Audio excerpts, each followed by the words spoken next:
Dober dan, lep pozdrav. Moje ime je Rok in sem ustanovitelj in direktor podjetja Sleepy Bottle. Danes boste poslušali eno zgodbo klasičnega startupa, kako skozi razvoj ideje pripeljati izdelek na tržišče. Zdaj, da dam malo konteksta, Sleepy Bottle je prva naprava, prenosna naprava, s katero v parih sekundah pripravimo sveže in toplo adaptirano mleko. Za tiste, ki niste starši, verjetno, da še niste, adaptirano mleko je nadomestilo materinega mleka in je namenjeno vsem tistim, ki ne morejo dojiti. Pa naj dam primer, zakaj je to pomembno ali pa zakaj je sama hitrost priprave adaptiranega mleka tako pomembna. Če si predstavljamo po noči, ko se dojenček zbudi in joka, ker je lačen, takrat starš kar se da hitro šiba v kuhinjo in poskuša pripraviti adaptirano mleko. S klasičnimi metodami to traja približno cirka 10 minut. V teh 10 minutah pa dojenček joka in se razjoka, prebudi, kar pomeni, da ko se starš vrne in tudi po samem hranjenju, bo dojenček zbujen. To pa v resnici pomeni, da ga bo treba nositi po rokah, kar pa po naših raziskavah lahko traja tudi do 1 ure. Zdaj pa, če si predstavljamo, da se to dogaja 2 do 3-krat na noč, si lahko predstavljate, koliko zmatrani ali pa kakšni so te starši naslednji dan. Zato je zelo pomembno, da se adaptirano mleko pripravi kar se da hitro, da dojenčka nahranimo v bistvu še preden se dodobra prebudi. Zdaj, sama ideja za Sleepy Bottle je nastala, ko sva z ženo dopustovala na hrvaški obali pri najinih prijateljih, ki sta takrat imela 2 meseca starega dojenčka.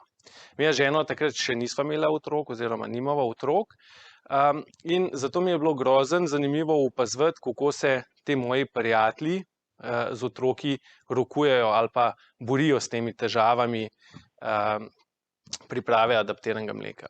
In tudi ta dojenček je bil od samega štarta na adaptiranem mleku, na žalost mamica ni mogla dojiti. Čez dan se mi sama priprava niti ni zdela toliko problematična.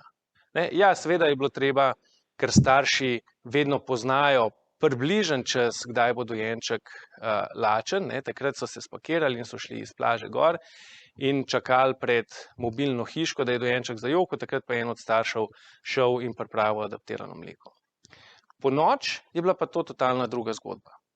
Naj še enkrat ponovim, da smo bili v teh mobilnih hiškah, kjer so stene praktično tanke kot papir, in zanimivo je to, da ta velik problem niti ni bil dojenček. Problem je bil njegov očka.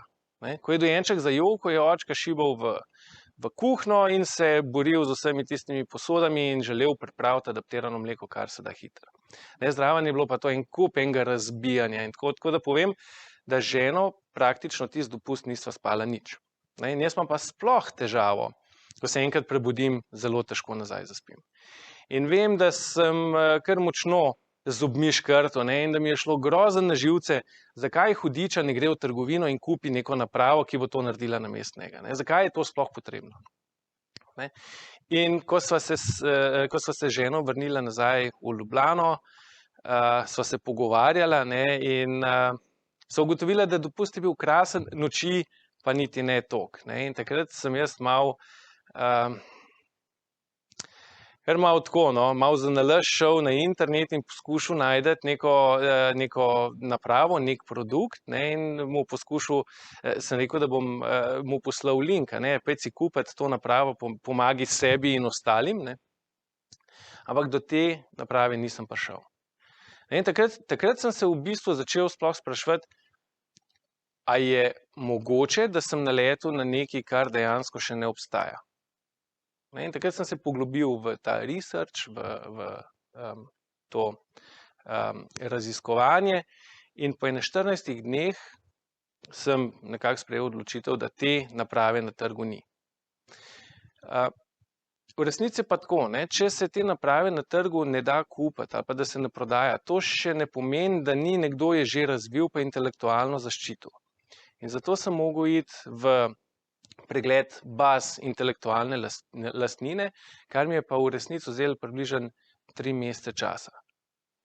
Danes, če boste šli odpreti eno od baz intelektualne lastnine, ki je dosti pomembna, naprimer reče se ji Google Patents, in boste vpisali not Baby Bottle, boste dobili približno 60.000 zadetkov. To pomeni, vsak patent odpreti, pogledati, kaj ščiti, kaj je predmet intelektualne lastnine. Potem si lahko predstavljate, pa seveda je več baz, ni samo ena, pa si lahko predstavljate, koliko časa to dejansko traja. Ampak dober research je treba narediti, ker najceneje je, da padete že pri ideji.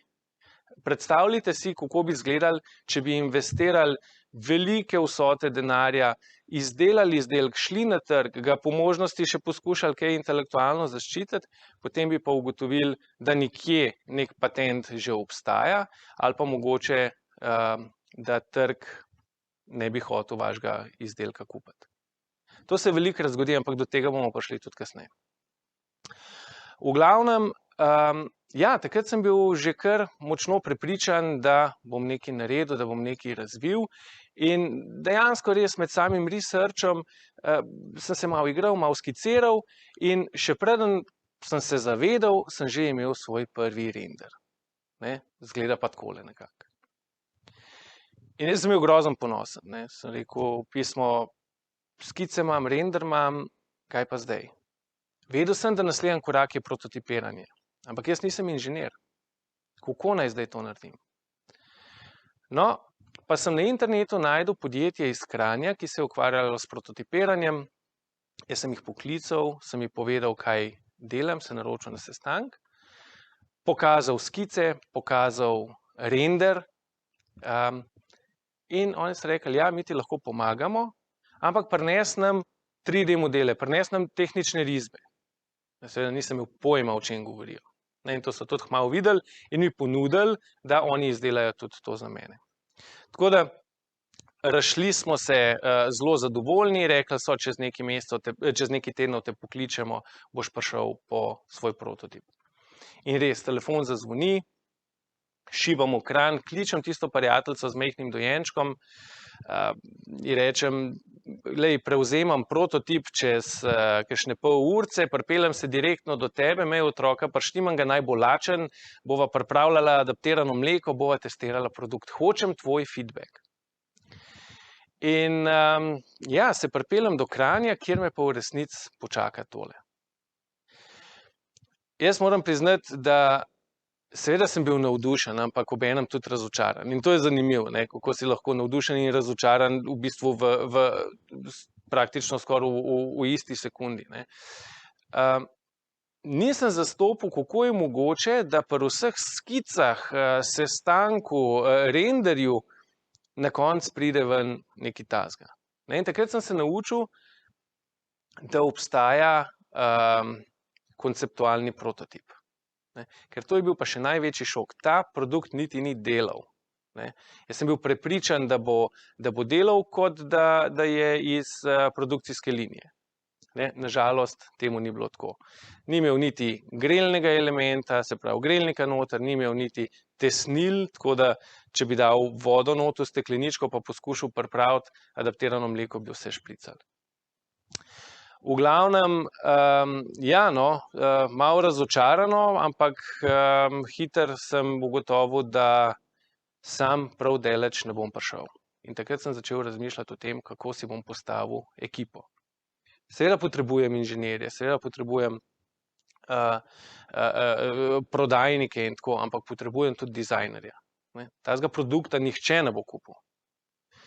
In takrat sem v sodelovanju povabil mojega co-founderja Lenarta, v katerem sem predstavil projekt, pokazal skice, render, tudi prototip, razložil o potencialu in tako. No, in očitno sem bil uspešen, ker se nam je pridružil, oziroma se mi je takrat pridružil. In čez kakšen teden ali pa dva pride do mene in prinese tole skico in reče, jaz pa tvoj produkt vidim, oziroma naš produkt vidim bolj na tak način, bolj trebušast, bolj večne oblike, ne, prijazne staršem. Ne. In meni je bilo to grozno zanimivo. Ne.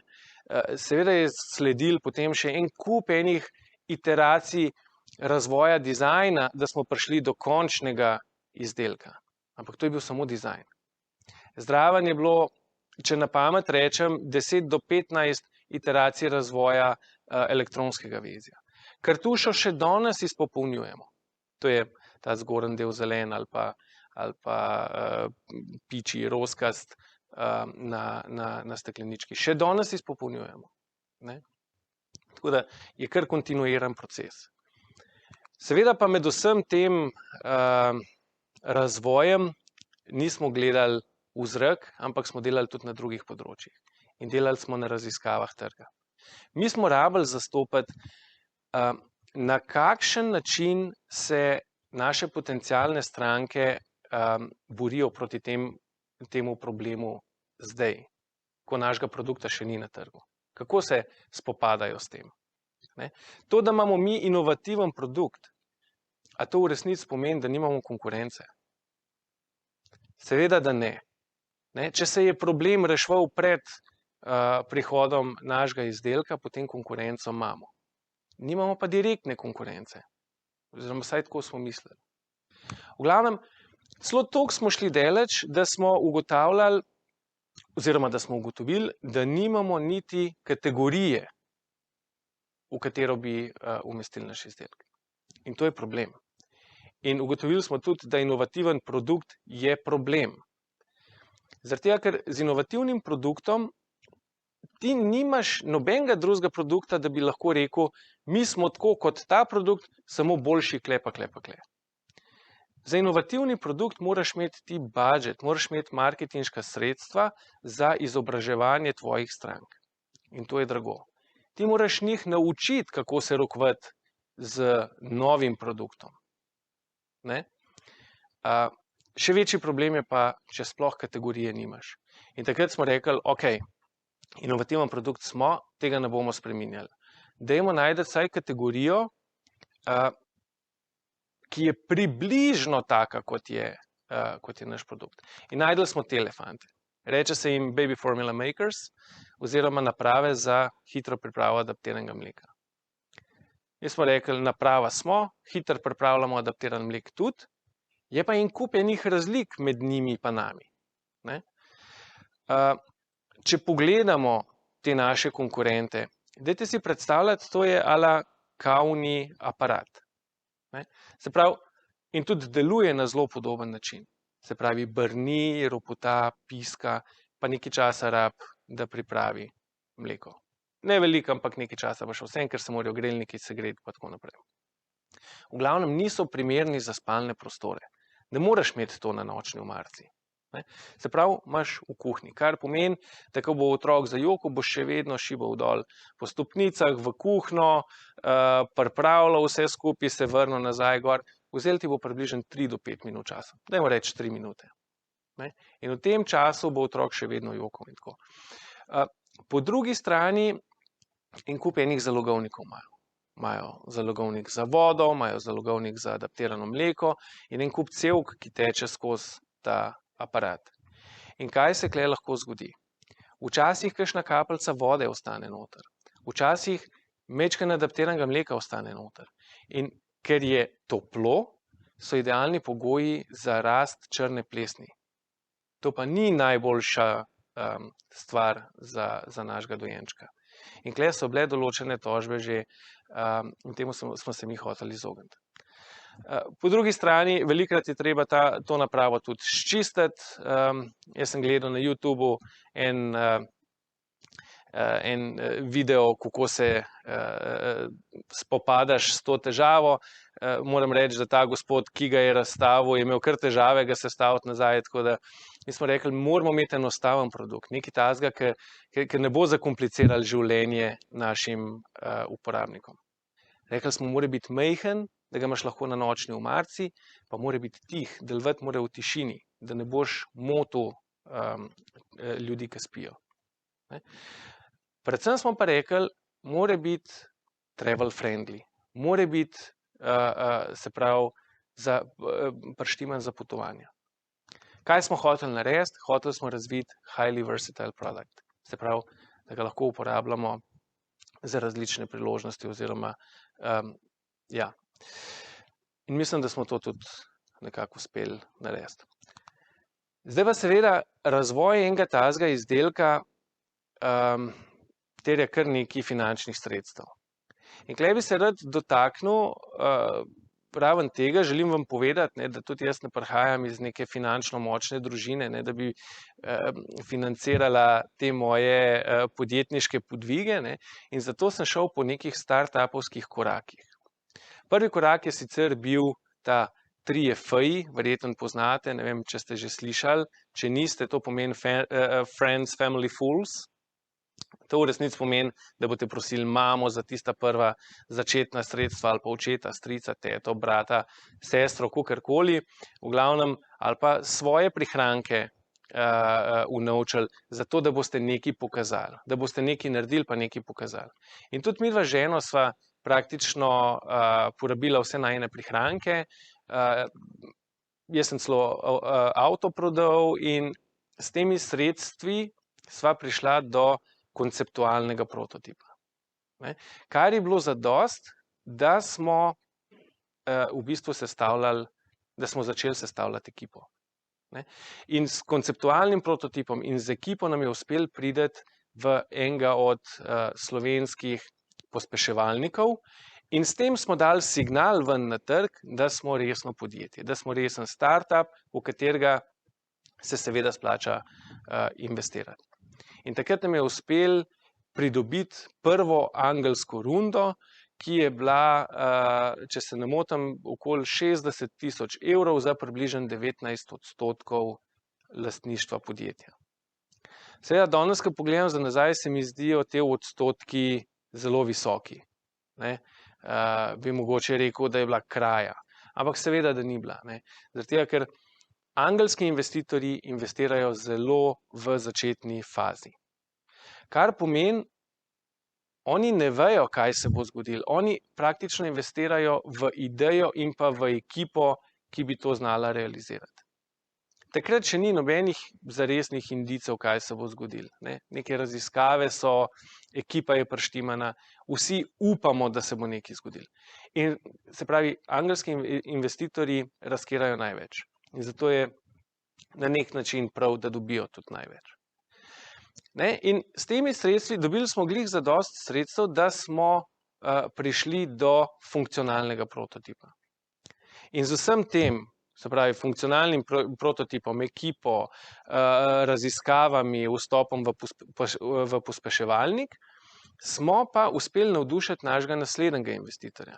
In tukaj bi se mogoče za sekundo ustavil, bi ga predstavil, ker je poseben človek, ime mu je Andy Baines, zase reče, da je former Apple, Google and Nest executive, v resnici gre za velikega človeka.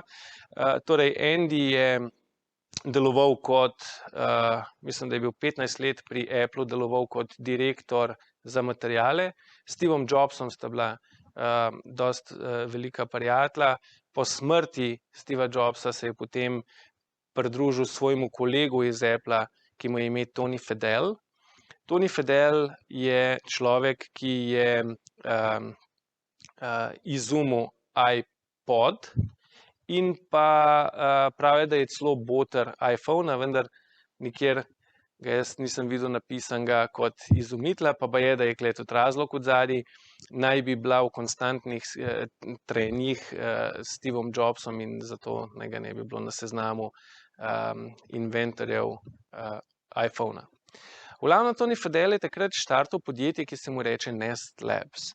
Oni so razvijali prvi pametni termostat takrat za hiše in oni so bili grozno uspešni. Uspelo jim je pridobiti več kot 500 milijonov sredstev za razvoj tega posla in na koncu so se uspeli prodati Googlu za 3,2 milijarde in tako je Andy postal en od direktorjev Googla. In to je bil čas tudi, ko sem ga jaz, oziroma ko so se najine poti prekrižale. Po parih stavkih predstavitve je predzastopil, kaj želimo doseči, kakšen produkt je, in je rekel: fantje, jaz bi se želel priklopiti vaši ekipi. Majčkeno smo se pogajali, ampak kar hitro smo ugotovili, da bo on zelo velika dodana vrednost našega podjetja, in Andy se je pridružil naši firmi po parih mesecih. Se pravi, pridružil se je kot investitor, pridružil se je kot mentor, kot business developer, danes sem pa vesel, da ga lahko pokličem tudi kot prijatelja. Andy je bil, seveda je uporabil svoje kontakte in kar kmalu smo leteli v Miami, kjer smo se srečali z founderji od California Baby. To je blagovna znamka, ena bolj poznanih blagovnih znamk na področju otroških produktov v Ameriki. Je res, da se oni fokusirajo nekoliko bolj na, se pravi, kremce pa šampone za dojenčke. Ampak takrat je Jessica, je ime, ta founderka, želela razvijati malo bolj eko adaptirano mleko. In seveda Sleepy Bottle bi bil krasen produkt za lansirati s tem mlekom. Pogajanja so šla super, predstavitev je šla super, mislim, vsi smo bili navdušeni in takrat moram reči, da smo z Andyjem imeli en tak nepozaben večer v Miamiju, naslednji dan pa smo šli celo majčkeno ribe loviti in moram reči, da kaj smo v resnici delali tule, bondali smo se, družili smo se, povezovali smo se. Jaz mislim, da odnosi med investitorjem in startupom morajo biti dosti tesni, oziroma bom tako rekel, mislim, da mora investitor zastopati, kaj startup želi doseči, in pa startup mora zastopati, kaj investitor od njega pričakuje. In mislim, da to na tak način lahko zares dosežeš. V glavnem, končno je prišel tisti čas, ko smo bili praktično pred lansiranjem našega izdelka, in takrat smo veliko potovali. Takrat smo potovali in se predstavljali na različnih konferencah. Praktično smo želeli predstaviti naš izdelek vsakemu, ki nas je hotel poslušati. In zraven smo naleteli tudi na take cool osebe. En od njih je ta gospod tule, ime mu je Jeff Burton. On je en od ustanoviteljev ali pa soustanoviteljev podjetja Electronic Arts. Ne vem, če je kdo od vas gamer, pa če je kdaj igral kakšno športno igro, a la FIFA ali pa kaj podobnega. No, to je njegovo podjetje naredilo, se poznate slogan verjeten EA Sports, it's in the game. Zelo cool guy. In pa imeli smo super srečo, da smo predstavljali tudi naš izdelek dvema državnima, evropskima državnima predsednikoma. Seveda, predsednika Pahorja verjetno vsi poznate, poleg njega pa je predsednik Kiska, predsednik Slovaške. In tukaj lahko vidite tudi njegov širok nasmeh. Jasno, da je zgodba za tem. Predsednik Kiska je v tistem času imel nekaj mesecev starega dojenčka in je v nulo zastopil, kakšen problem rešuje naš produkt, in je bil toliko navdušen nad produktom, da je hotel. Majčkeno je lobiral, če bi lahko dobil kakšen produkt za sabo, za domov. Na žalost, takrat še nismo bili v proizvodni fazi, nismo imeli ustreznih certifikatov in mu te želje nismo mogli izpolniti, ampak bi bilo pa super cool, če bi lahko rekli, da predsednik Kiska, da je bil en od naših early adopterjev. No, potem je pa končno prišel ta čas lansiranja našega izdelka. Tukaj smo imeli kar srečo, uspelo nam je narediti relativno velik dogodek v Londonu. Seveda ni bil samo nam namenjen, bili so tudi ostali brendi, recimo Smeg aparati ali pa Fender kitare, Bang & Olufsen, na primer, je bil direktno nasproti nas. Tako da so bile sloveče blagovne znamke. Bil je pa ta dogodek namenjen novinarjem, bolj PR konferenca. In tam se je zvrstilo približno 200 novinarjev in tam smo tudi uspeli pridobiti prvi kontakt za launch naših izdelkov v fizičnih trgovinah. To je bilo prav strateško odločeno, da bomo mi lansirali naš izdelek najprej v fizične trgovine. Pa naj povem, zakaj. Veliko ljudi me vpraša namreč, zakaj nisi šel na Amazon takoj, ne, bi bilo to super dobro, pa tako. Ja, ampak online relativno težko menedžiraš povratne informacije, feedbacke, ne. Sploh, če so te feedbacki negativni. In takrat smo se odločili, da bomo poskusili najprej v fizičnih trgovinah. Če bo stranka nezadovoljna, bo prinesla produkt nazaj, bo povedala, kaj jo motijo. In mi smo tudi prodajalcem povedali, da v takem primeru seveda naj vrnejo denar, naj ponudijo kupnino nazaj, naj zamenjajo produkt, naj dajo dodatne stekleničke, dodatne cucle, karkoli. Ne? Samo da bo stranka srečna in naj seveda posredujejo te informacije nam, kaj je šlo narobe. Hvala Bogu, so bili feedbacki odlični. Stranke so bile grozno zadovoljne s funkcionalnostjo izdelka in pa s kvaliteto izdelave. In jaz mislim, da kvaliteta izdelave je tukaj zelo pomembna. Zato smo se mi nekako odločili, da bomo produkt proizvajali v Sloveniji. In 80% produkta je proizvedenega pri nas. Plastiko delamo v Kranju, elektronko delamo v Cerknici, so pa neke stvari, ki jih dobavljamo tudi iz Kitajske. Ampak tudi tisto, kar dobavljamo iz Kitajske, je narejeno in kontrolirano iz naše strani. Se pravi, mi želimo kontrolirati materijale, želimo kontrolirati samo proizvodno, sestavo in vsak produkt, preden gre iz naše tovarne ven ali pa iz sestavljalne linije dol, je testiran. Ne? Tako da, če se nam slučajno zgodi, da nas stranka kontaktira in reče, produkt ne dela, ponavadi je naš odgovor, dajte odpreti navodila pa poglejte, kako se rokuje. Seveda v lepšem jeziku, ne moreš to direkt tako reči. Torej, vsa ta kvaliteta in uporabnost pa nam je prinesla tudi neke nagrade. To, kar vidite tukaj, to so prve 3 nagrade, zato smo jih izpostavili, drugače mislim, da jih imamo nekih 12 svetovnih priznanj. Tudi Gospodarska zbornica Slovenije nam je dala zlato nagrado za inovativnost. Ampak tukaj lahko vidite, rečemo, The Gadget Show, jaz ne vem, verjetno se te oddaje vi ne spomnite, svoje čase pa se je vrtela na najprej slovenskem A-kanalu, kasneje tudi na Discovery Channelu. Gre za ekipo britanskih novinarjev, ki na humorističen način testirajo različne produkte. In Sleepy Bottle so izbrali kot enega od favoritov, ne, se pravi, bilo je mnogo produktov za dojenčke, 3 finalisti na koncu, ne, bili smo v borbi z Motorola Halo, to je bil tak monitorček, ki je projiciral različne grafike na strop, bili smo v borbi z 4Moms, to je tak bil rocking chair, taka zadeva, ki je uspavala dojenčka, in pa naš produkt. In takrat so starši bili tisti ocenjevalci, ki so določili, da je največja dodana vrednost raven v Sleepy Bottle, in tako smo bili izbrani kot Best Baby Gadget.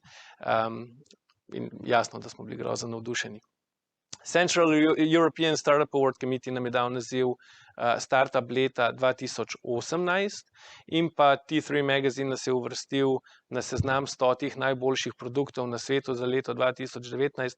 Pa naj povem, da je T3 Magazine ena najboljših gadget revij v Evropi. Ne? In biti na seznamu gor z Applom, z Samsung Folding Phone je takrat ven prišel, Tesline baterije, Gillette, Lego in podobno, mislim, da je to že zelo, zelo velika čast.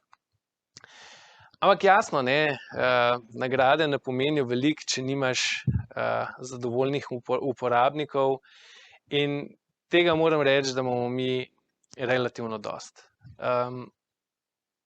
Še vedno dobivamo maile naših uporabnikov, naših strank, kjer nam pišejo, kako zelo jim je naš produkt spremenil življenje.